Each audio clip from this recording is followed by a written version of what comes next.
నమస్తే, welcome to hit TV. General గా పొత్తులుంటే CM అభ్యర్థి ఎవరనేది అలయన్స్ లో ఉన్న ఈ పార్టీలు కూర్చొని మాట్లాడుకొని ఫైనల్ చేస్తాయి. సరే, పొత్తులు ఎలా ఉంటాయన్నది పక్కన పెడితే ఆ రెండు పార్టీల అధినేతల్లో ఎవరికైనా సీఎం పీఠం ఎక్కాలని ఉంటుంది. అసలు ఇంకా ఎన్నికలే రాలేదు. ఏ తతంగం పూర్తి కాకుండానే ఇప్పుడు వాళ్ళంతా సీఎం ఎవరని చర్చించుకుంటున్నారట. ఇంతకీ ఎవరు వాళ్ళు? Let's watch. జనసేన అధినేత పవన్ కళ్యాణ్ కాబోయే ముఖ్యమంత్రి అని, తమ దేవుడు ముఖ్యమంత్రి అవుతాడని ఆయన వీరాభిమానులు ఆశలతో ఉంటారు. అది కూడా వచ్చే ఎన్నికలతో పవన్ సీఎం అయిపోతాడని కూడా వారు ఆశిస్తూ ఉంటారు. ఎందుకంటే 12 ఏళ్లుగా అధికారం రాని ప్రతిపక్షంలో గాని ఎక్కడా లేకపోయినా పార్టీని పోషిస్తున్నారు. సమయానుసారం పార్టీలతో పొత్తులు పెట్టుకున్న ఆ విలువలతో పార్టీని నడుపుతున్నారు. పార్టీని అధికారంలో ఉన్న అధినేతలకు పార్టీని దారాదత్తం చేసే వెసులుబాటు ఉన్న ప్రజారాజ్యంలో మాత్రం చేయలేదు. అందుకే ఈసారి ఏదేమైనా పవన్ కళ్యాణ్ సీఎం అవుదామని విశ్వ ప్రయత్నాలు చేస్తున్నారు. ఇప్పటికే చాలాసార్లు రాష్ట్ర ప్రయోజనాల కోసం సీఎం కూడా అవుతారని ఆయన వారాహ్యాతలో చెప్పుకొచ్చారు. ఎలా అయినా సరే ఈసారి పవనే సీఎం అవుతాడని అందరూ భావిస్తున్నారు. ఇప్పటి వరకైతే ఉమ్మడి సీఎం క్యాండిడేట్ ని ప్రకటించకపోయినా సీఎం అభ్యర్థిగా పవనే ఉండాలనేది చాలా మంది అభిప్రాయం. అయితే సీఎం కావడం అటుంచితే పవన్ కు సీఎం అభ్యర్థి అనిపించుకునే యోగం కూడా ఉన్నట్టుగా లేదు. పూర్తిగా చంద్రబాబు దయాదాక్షిణ్య మీద పవన్ రాజకీయం కొనసాగుతుంది. ఇలాంటి క్రమంలో ఆయనకు చంద్రబాబు తనయుడు వరుస షాకులు ఇస్తూ ఉన్నాడు.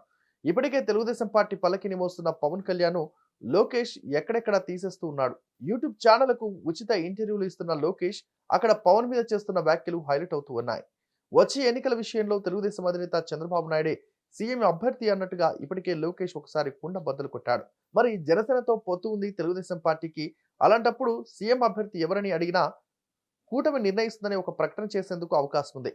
పవన్ కళ్యాణ్ అలాగే చెబుతున్నాడు. సీఎం ఎవరన్నది తను చంద్రబాబు కూర్చుని డిసైడ్ చేస్తామంటూ పవన్ చెప్పుకొచ్చాడు. అయితే అంత సీన్ లేదని లోకేష్ మాటలు చెబుతున్నాయి. చంద్రబాబు నాయుడే సీఎం అభ్యర్థి తప్ప ఇంకో మాట లేదని లోకేష్ తేల్చేశాడు. కట్ చేస్తే మరో యూట్యూబ్ ఛానల్కి ఇచ్చిన ఇంటర్వ్యూలో చంద్రబాబు నాయుడు మాట్లాడుతూ కనీసం పవన్ కు డిప్యూటీ సీఎం హోదా అనే ప్రశ్నపై కూడా తేల్చాడు. అది చంద్రబాబు నాయుడు తెలుగుదేశం పోలిట్ బ్యూరో తెలుస్తుందని లోకేష్ వ్యాఖ్యానించాడు. అంటే సీఎం పదవి అంటే చంద్రబాబు నాయుడుకే అంటున్నాడు. కనీసం డిప్యూటీ సీఎం అంటే అది టీడీపీ పోలిట్ బ్యూరో డిసైడ్ చేస్తుంది అంటూ లోకేష్ వ్యాఖ్యానించాడు. అంటే పవన్ కు ఏం దక్కాలన్నా దానికి చంద్రబాబు దయ్యే కాకుండా టీడీపీ పోలిట్ బ్యూరో దయ కూడా అవసరమని లోకేష్ స్పష్టం చేస్తున్నాడు. అయినా టీడీపీ పల్లకి మోయడం తప్ప తమకు మరో మార్గం లేని స్థాయికి తన పార్టీని తీసుకొచ్చాడు పవన్ కళ్యాణ్. ఇటీవల టీడీపీ జనసేన ప్రభుత్వం అధికారంలోకి వస్తే సీఎం చంద్రబాబేనంటూ తేల్చి చెప్పిన లోకేష్ మరోసారి తన మనసులో మాట బయటపెట్టారని తెలుస్తోంది. టీడీపీ ప్రభుత్వం గనక ఏర్పడితే పొత్తుల నేపథ్యంలో డిప్యూటీ సీఎం పదవి అయినా జనసేనని పవన్ కళ్యాణ్ కు ఇస్తారా అన్న ప్రశ్నకు లోకేష్ చెప్పిన సమాధానంతో జనసేన క్యాడర్ కు అయోమయ స్థితికి చేరుకున్నారట. డిప్యూటీ సీఎం పదవిని ఎవరికి ఇవ్వాలన్నది చంద్రబాబు పోలిట్ బ్యూరో నిర్ణయిస్తుందని లోకేష్ స్పష్టం చేయడంతో తమ పరిస్థితి ఏంటంటూ బావురుమంటున్నారని తెలుస్తోంది. లోకేష్ ఇన్ని వ్యాఖ్యలు చేసినా పవన్ కళ్యాణ్ స్పందించకపోవడంతో మరిన్ని అనుమానాలు వ్యక్తమవుతున్నాయట. దాదాపు 10 ఏళ్లుగా పార్టీ కోసం కష్టపడిన జన సైనికులు, మద్దతిచ్చిన కాపు నాయకులు ఏం చేయాలో తేల్చుకోవాల్సిన సమయం వచ్చిందని భావిస్తున్నారట. ప్రస్తుతం ఏపీలో జరుగుతున్న సామాజిక పరిణామాలు చూస్తుంటే కాపు సామాజిక వర్గ ఉనికికే ముప్పు తెచ్చే విధంగా ఉన్నాయని పలువురు అభిప్రాయపడుతున్నారు. ఇన్నాళ్ళు వేరు, ఇప్పటి నుంచి వేరనే భావన జన సైనికుల మధ్యలో మొదలాడుతోంది.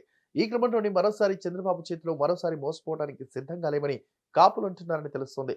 కాపులకు అండగా నిలబడతానని మద్దతిచ్చిన పవన్ ఇప్పుడు చంద్రబాబుకు మద్దతిస్తూ తమ ఆత్మగౌరవాన్ని తాకట్టు పెట్టాడని మండిపడుతున్నారని సమాచారం. కాపులకు మంచి చేస్తాడని భావించిన తమను మోసం చేశాడా అనే ఆలోచనకు వచ్చేస్తారని వార్తలు వినిపిస్తున్నాయి. రాష్ట్రంలో తాజా పరిస్థితులను బట్టి చూస్తుంటే పవన్ కళ్యాణ్ ప్యాకేజీ తీసుకున్నారంటూ వస్తున్న వార్తలు నిజమనిపిస్తున్నాయని కొందరు అభిప్రాయపడుతున్నట్టు తెలుస్తోంది. లోకేష్ వ్యాఖ్యలపై జనసేనాని పవన్ కానీ నాదెండ్ల కానీ ఇంతవరకు స్పందించలేదు.